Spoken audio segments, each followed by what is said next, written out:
Hey guys, welcome back to my channel. It's your girl Tiara and I am here with another episode of Tea with T. Today's topic is called 19 and Pregnant. This is my story, my truth, and I'm just going to talk about teen pregnancy and how I feel about this topic, and I hope that it reaches other young girls, and that is the whole point of me shooting this and talking about this subject. It is a very sensitive subject, but I want this video to be super informative, so stay tuned.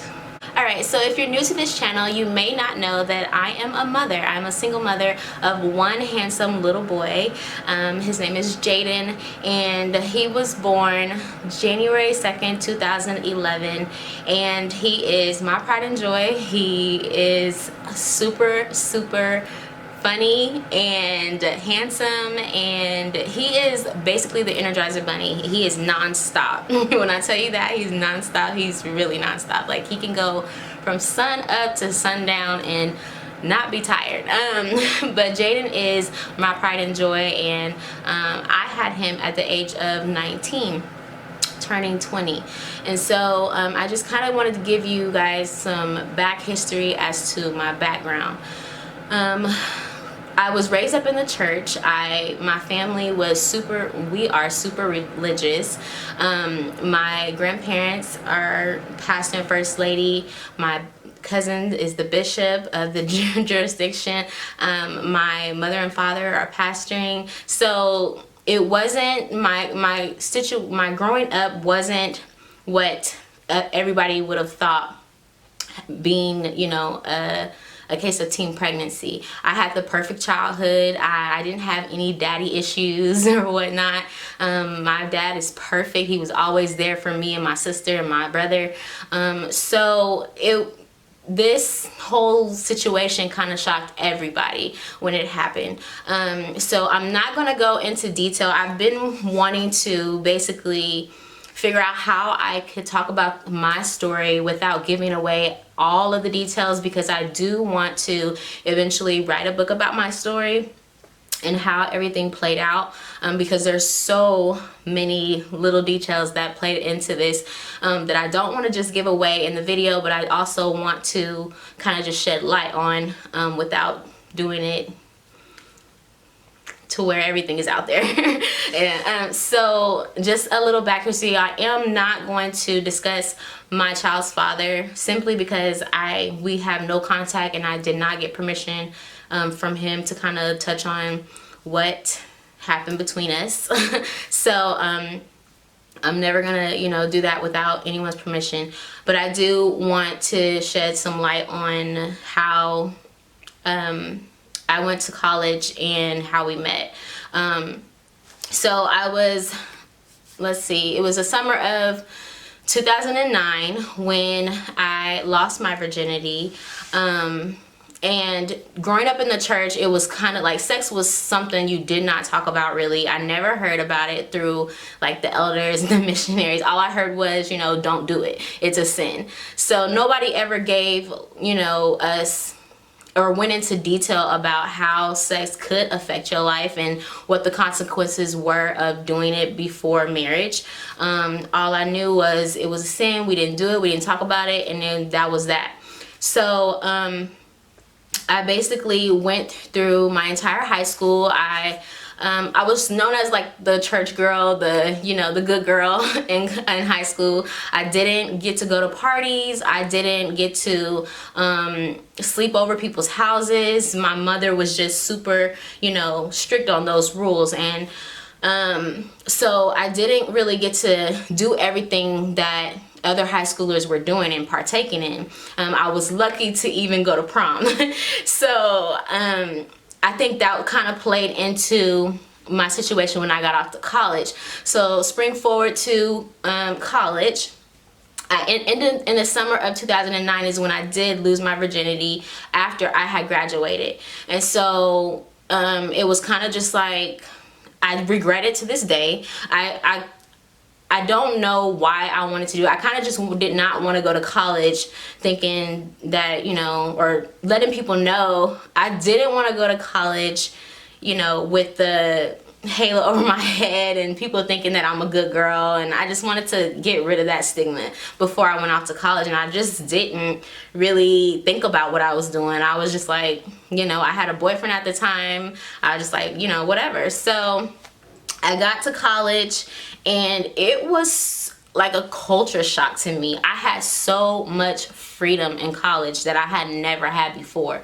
And when I tell you that it was, I mean, there was so much freedom. I could not, I didn't experience that. I didn't experience that growing up. And when I got off to college, it was just something that was brand new. I didn't have, you know, my mom or dad there telling me you can't have boys over. You couldn't, you know, you carry yourself. I was just basically like, oh, this is what's up, you know, like I can have boys in my room, I can do whatever I want, I can come in wherever I want, I can stay the night over here, and you know, nobody's gonna know because it's just me and my friends. So that's where you get caught up. And ladies, when I'm telling you, don't do what I did, I'm pleading with you when I say this. And it's because you feel like, you know, you're invincible. It's kind of like, oh, that's not gonna happen to me. I'm not gonna get pregnant. I'm not gonna, you know, get an STD or anything like that. You're just kind of like, I felt like I was like, you know, it's not gonna happen to me. And I didn't have the proper education, sex education, before going off to college. I remember like my mom and dad asking me like, do you need to be on birth control? And I was just like, no, because I wasn't doing anything at the time. And I was just like, I don't need to. So when I went off to college, I was just kind of like, you know, here we are, and I can do this and I can do that, and there's no consequences.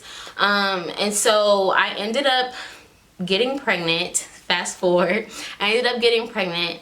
And how I found out was, I remember I came home for a weekend because the college that I was only like 30 minutes away from where my hometown was. And so I called my best friend at the time and I was like, hey, I need to take a test. I haven't had my cycle, you know. So she comes and gets me, and we go to Walmart and we get a test. And I took the test right there at Walmart, and she was in the bathroom with me, like waiting outside. And so I took the test, and when I came out, I gave it to her. I didn't even look at the results. I was just like, I don't want to see it. I don't want to know. You tell me. And when she looked at it, she just immediately started crying. So I knew that what the results were. Great. I said I wasn't gonna cry. Okay, so so she told me, she was like, you know, it's positive. So then I had to hide it from my parents. Like I was so scared. I said I was gonna cry. Okay. I was so scared of what they was gonna say. I was just like, I can't tell them. Like I can't tell them. I knew that they were gonna be hurt. I knew that they were gonna be hurt.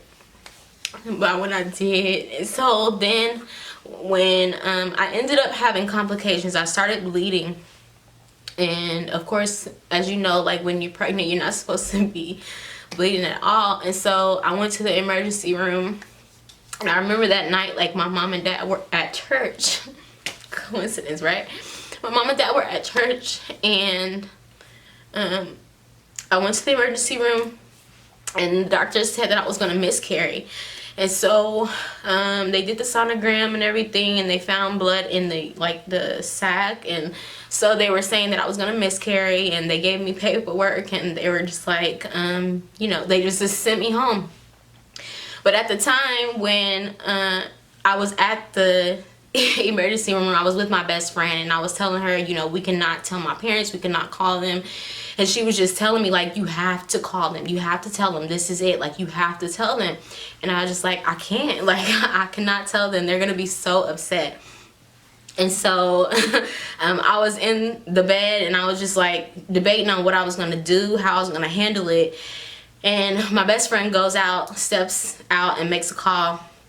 And I did not know that she was going to do that. I did not know she was going to call my parents. She ended up calling my parents while they were at church, and telling them, you know, that I was in the emergency room, and that, you know, this was the situation. And so I just remember my mom and dad coming in, and I was so shook. I was just like, man, like, here I am, 19. You know, I have my entire, you know, life ahead of me. And I was on scholarship. Like, I had went to college. I had gotten a scholarship for singing and dancing, which I love to do. I was doing so good. I was getting my grades. I was, you know, I was doing what I was supposed to be doing. But at the same time, you know, at night I was doing other things. So, and it caught up. It definitely caught up with me. So, so back to the emergency room. I just remember my mom and dad coming in, and they were just so disappointed. You could just see it on their face. And all I remember is my dad telling me, "You're being tricked. You're being tricked by the devil." He just kept saying, "You're being tricked." You know what I mean? "You're being tricked by the devil." And that's all I remember him saying that night. And so fast forward to a couple of weeks after that, I just remember the doctor, we went to for another doctor's appointment, and we had another sonogram, and everything was cleared up. There was no blood in the, you know, sac anymore. There was just a viable, healthy, you know, baby. And so at that moment, I'm just like, okay, wait, I thought I had gone through those 2 weeks thinking that, you know, I was gonna miscarry, and that didn't happen. Which I'm glad that it didn't, because I now have my son. But those 2 weeks, I thought that I was gonna miscarry, and I was just, you know, I was upset that my parents had to go through what I put them through. And so when I got to the appointment and they told me that I was, you know, I still had a healthy baby and everything, and then they was just gonna follow up with me, I was just like, okay, so now I have a decision to make. You know, I text my son's father, and I was just like, you know, Jay is still healthy, you know, like, I'm gonna have my baby, like, I'm gonna, you know, just keep my baby. So I ended up keeping my son, and then January 2011 came, and he was here, and I remember having the most, like, great experience when I had him. I didn't even know that I was in labor when I had my son. I remember my mom and dad went to church that Sunday morning, and I was just laying in bed. I kind of didn't feel good. I was just kind of cramping, which I thought they were cramps. I later found out that they were contractions. But I have a strong level for pain. So I was just laying in bed on a heating pad thinking, you know, it's just another day.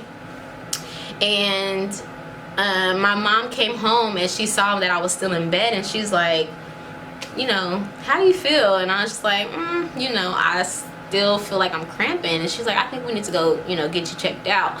So she took me to the ER, and by the time I got to the hospital, I was already 6 centimeters dilated.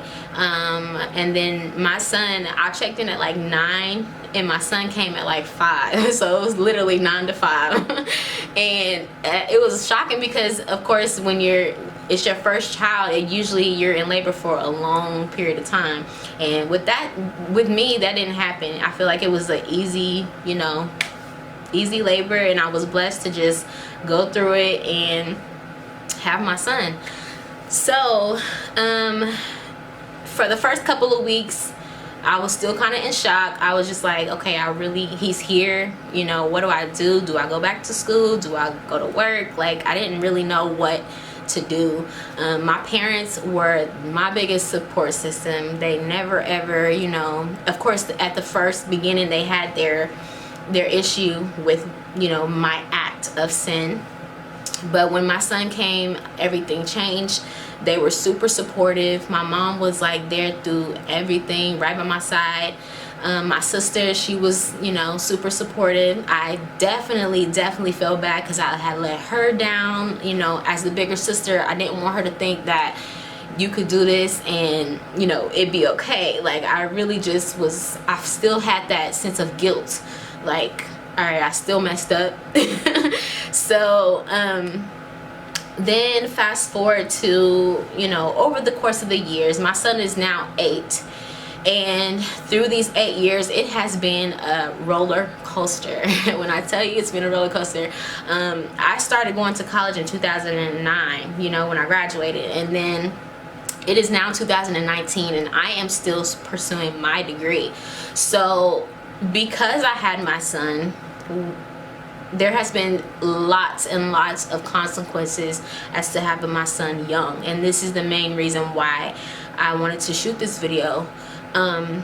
One, financially I was not ready, of course, so that burden got put on my parents, which to this day, again, I regret. I wish I am forever indebted to them, because they helped me. You know, I stayed with my parents up until 2016. Yeah, because I've been here 3 years, I believe. So 2 years. Yes. So, well, 2017 is when I moved out of my parents' house. And so up until then, I was, you know, dependent on them. And that burden, I wouldn't want any other parent, and a lot of parents do have to go through this. They have to, when their child is, you know, going through teen pregnancy, the burden falls on the grandparents, because, you know, they don't want to see their kids just out there, you know, handling a whole child by themselves, you know what I mean? And so that was the biggest, you know, con, I believe. And then just the downfall of me being the bigger sister, and my sister not, you know, seeing what I went through, and me not being a perfect example to her. I felt like that was a huge deal to me. But I'm happy to say that my sister has done so well in avoiding teen pregnancy, because she's seen everything firsthand, what I have to go through as being a single parent. And so I believe that she's gotten the memo, and I'm so grateful. She has, you know, gotten her degree. She's doing so good. She's opening her business. She's doing just everything that I want her to do. And she's great. She's awesome. She's my inspiration. So shout out to Fatima.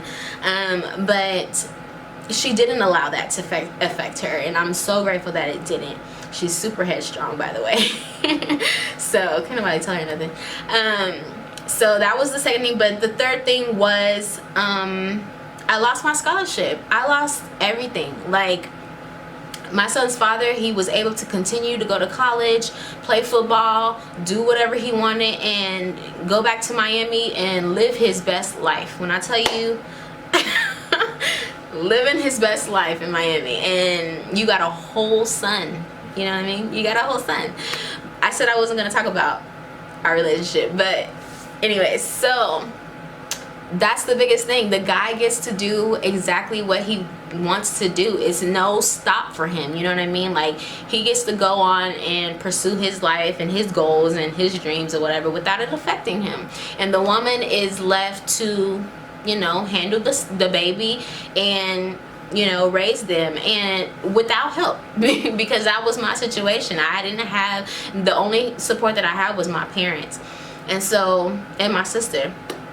And so I really want girls to know, like, it's not how it seems. Because I feel like on Teen Mom, like, I don't know if anybody watches that, like 16 and Pregnant, Teen Mom. I used to be super in on Teen Mom too, or whatever.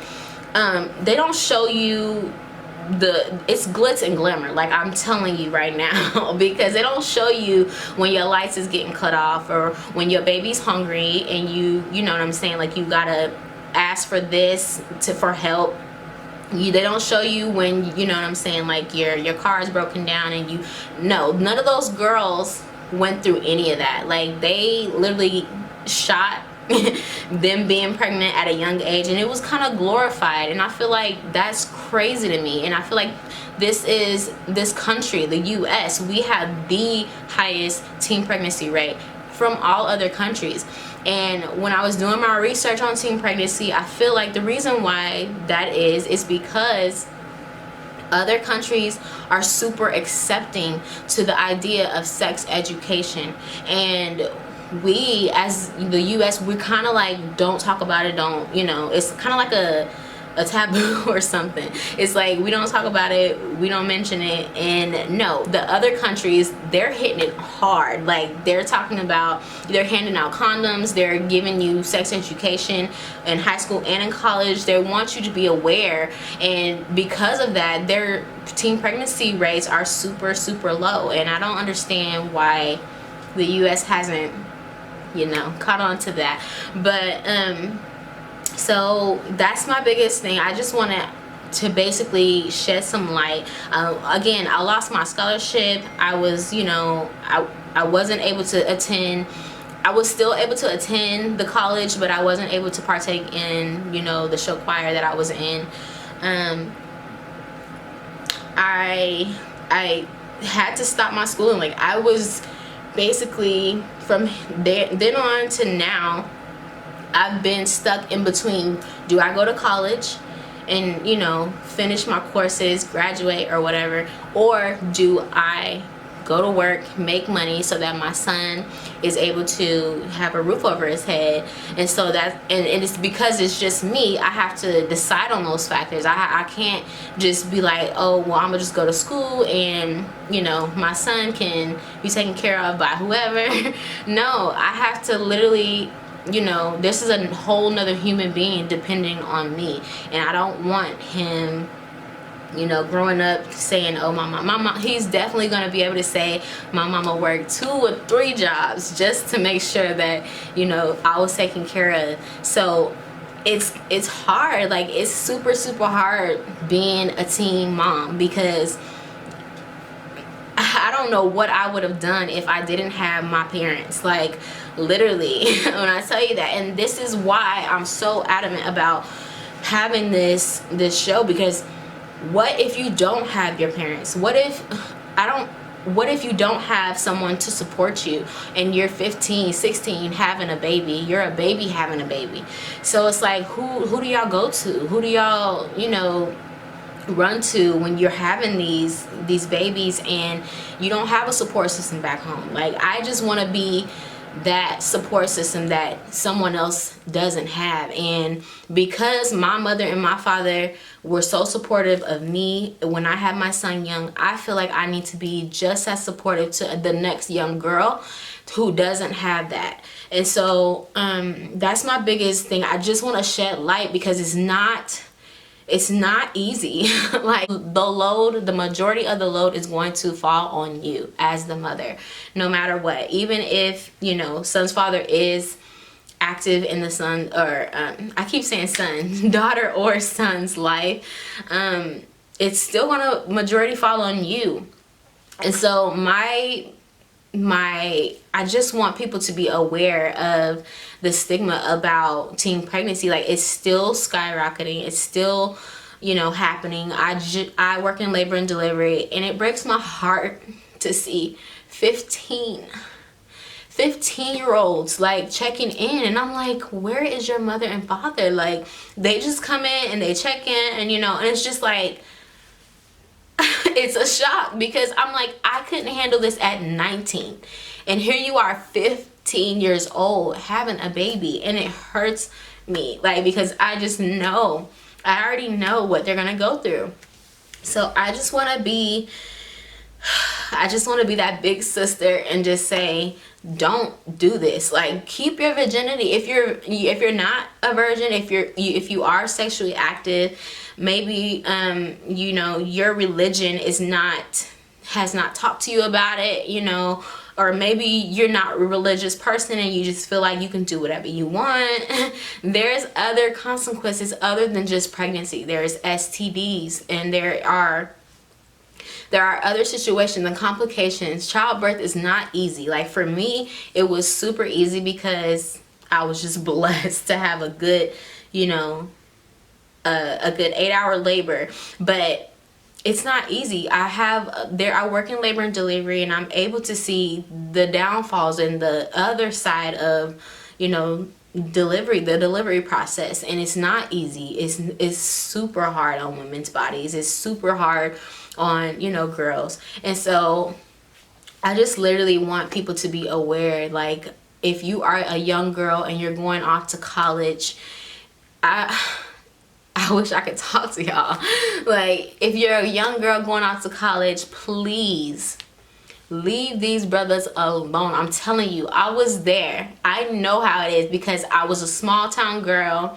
These dudes were coming from like Miami, Texas, VA, like everywhere.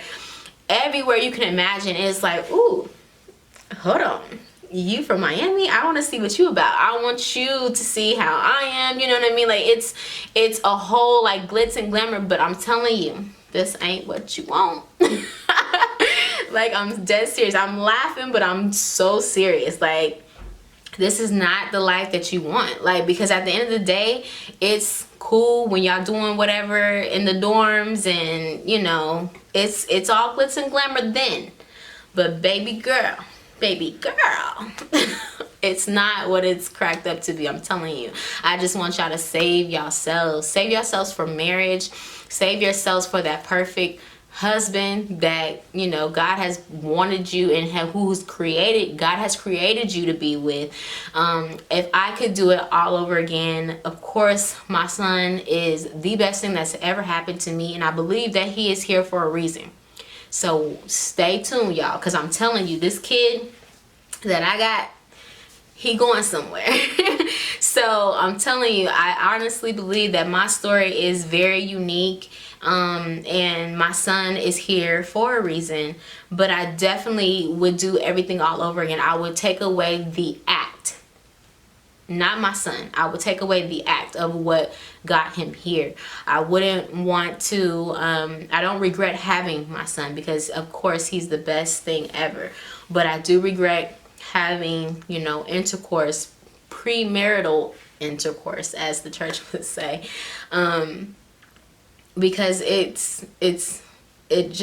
feel like everything since then has just downgraded. Like, it's not a fun life.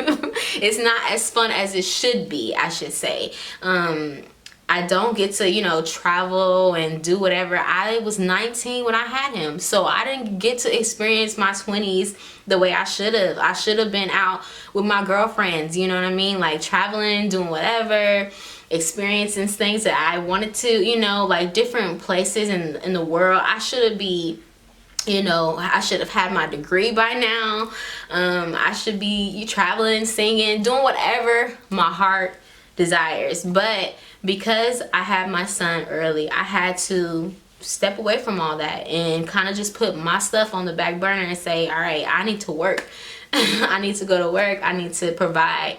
And that role should have never been put on me. I should have been able to stay home and, you know, wait until my husband finds me, my Prince Charming comes and takes me away from my father, you know, and asks for my hand in marriage. But that did not happen. And so I just want everyone to be aware of, you know, the situation that is still going on in our country, in my own hometown. If there's any girl out there that is, you know, out there being sexually active, put a stop. Like, put a halt to it. If you aren't being sexually active, keep yourself until marriage. Keep yourself until you do feel like that it's time for you, you know, to give yourself away. And when you do, please get some education. Protect yourself at all costs, because pregnancy and STDs, they're real. You can always be like, oh, it's not gonna happen to me, it's not gonna, you know. No, it happens to everybody. It can happen to anyone. So just be, you know, vigilant about what you're doing, and be cautious about how you're going about carrying yourself when it comes to, you know, connecting with these men. And I'm like the poster child. Like, everything that you can think of happened to me. So, and it's not something that I'm proud of. It's not. It's really something that I should have been talked to about. And I just want to, you know, sit that other person down and say, hey, this is real. This can happen to you, and you're not, you know, invincible. So I want to be, you know, that voice, and just to say, you know, this is not easy. It's not. It's very hard. But I am here to support you. If you are a single mother, if you are a teen mom, I want to be, you know, there to support. I'm here for that. And if you have questions, if you have, you know, issues that you're going through, maybe you can't afford, you know, your, you know, baby's diapers or food or whatever, I have resources for you. I have resources. I know who to contact because I was there. So if you do need help, please reach out to me. Like I said, I want to be that support system for others. Reach out and I can help you find resources to get you to where you need to be, and help you. So that is my story. That is my truth. Again, thank you guys for watching. I do want you guys to tune in next week for another Tea with Tea topic. I'm excited about what's to come. There's going to be other issues, other topics that we're going to talk about when it comes to girls and women.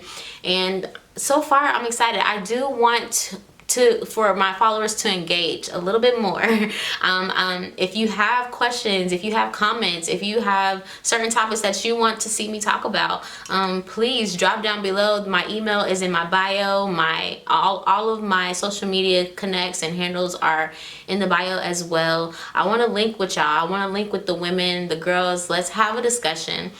Shoot me questions, shoot me topics, whatever you guys want to see on this channel. It is for you. So what you see is what you get, baby. If you have young girls that you know, maybe some cousins or some, you know, sisters who needs to watch this video, just shoot it to them. Like, it's so easy to just send that link in the text and be like, hey, I want you to watch this. I really want them to see this. This is why I'm doing this. It's not just so that my friends and family can know about my life. Like, I don't need y'all to know about my life. I want this to be informative for the next young girl. So if you know someone who knows someone who knows someone, tag them down below, put them in the comments, shoot them this video, and let them know that I want to link with them. Thank you so much for sticking with me and tuning into this episode. I appreciate you. I hope that y'all enjoyed this, and so yeah, see you guys next week. Thank you so much for watching. This is Tea with Tea.